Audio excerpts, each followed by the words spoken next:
लोकांचा सहभाग खरं तर आम्ही गावांशी ऑलरेडी बोललोय. गावांना प्रत्येक ग्रामस्थाला कॉन्फरन्समध्ये घेतलंय. ते काम ऑलरेडी आमचं झालंय. कलेक्टरशी बोलणं झालंय, NOC प्राप्त झालं. स्थानिक लोकप्रतिनिधींनी कोणत्याही प्रकारचे अडथळे न निर्माण करायचे अशीच आमची अपेक्षा आहे. त्यांचं त्या पद्धतीचं सहकार्य, उगाचच इगो पाण्यामध्ये मध्ये आणू नये. त्या सगळ्या परवानग्या आम्ही घेतल्या. सगळं माझं काम क्लिअर असतं. याच्यामध्ये प्रामुख्याने मंगळवेढा, अक्कलकोट, मोहोळ हे तीनच तालुके, बार्शी. माझ्या मतदारसंघात बार्शी येत नाही. माझ्या मतदारसंघात शहर मध्य येतं, उत्तर येतं, पंढरपूर मंगळवेढा येतं, अक्कलकोट येतं, दक्षिण सोलापूर येतं, मोहोळ येतं. दक्षिण सोलापूरमध्ये बऱ्याच ठिकाणी पाण्याचा सोर्स आहे. सगळ्या गावांमध्ये पाणी पोचतंय. नेक्स्ट स्टेपमध्ये जर असं कोणतं तरी गाव असलं, दक्षिण सोलापूर आणि अक्कलकोट बॉर्डरवर बरीच गावं आहेत आणि त्याच्यापैकी एक आम्ही घेणारच आहोत.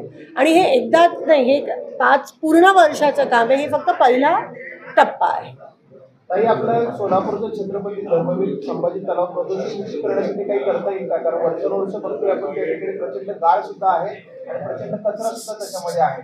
दरवर्षी त्याच्या बातम्या प्रसिद्ध होतात, पण प्रत्यक्ष काही कृती होत नाही. महापालिका फक्त जलपर्णी काढून सोडून देते. बघा, महापालिका नाहीच आहे आता सोलापुरात, अस्तित्वातच नाही आहे. प्रशासक आहेत, प्रशासकांची पण ट्रान्सफर होते, दुसऱ्या जिल्ह्याचे येतात. आणि आम्ही एवढंच, महापालिका इलेक्शन लवकरात लवकर झाले पाहिजेत म्हणजे सगळं सुरळीत होईल.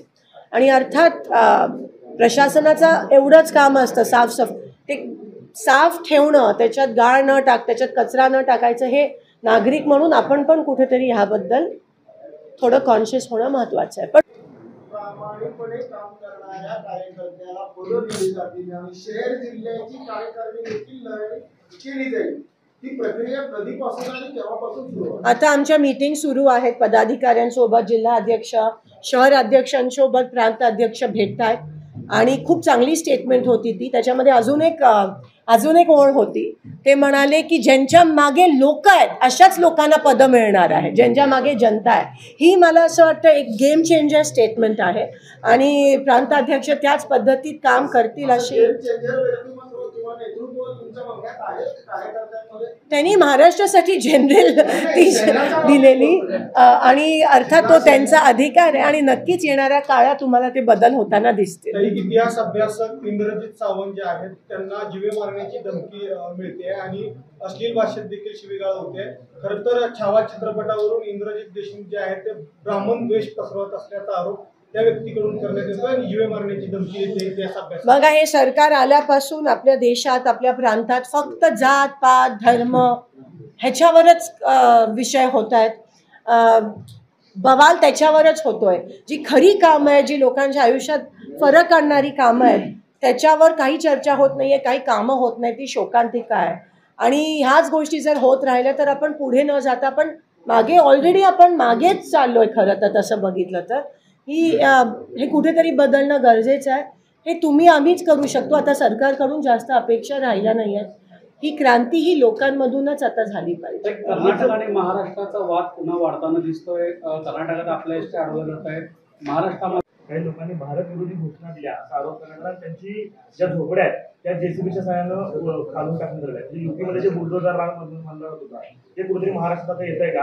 आणि त्या घोषणाबाजी दोन्हीकडे तुम्ही कशा पद्धतीने?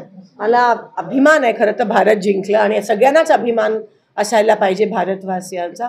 असं कुठे होत असेल तर अर्थात शासनाने त्याची नोंद घ्यावी आणि जे काही विषय आहेत बुलडोजर राज्यामध्ये थेट झोपड्या त्यांचं घर उद्ध्वस्त करून टाकण्यात.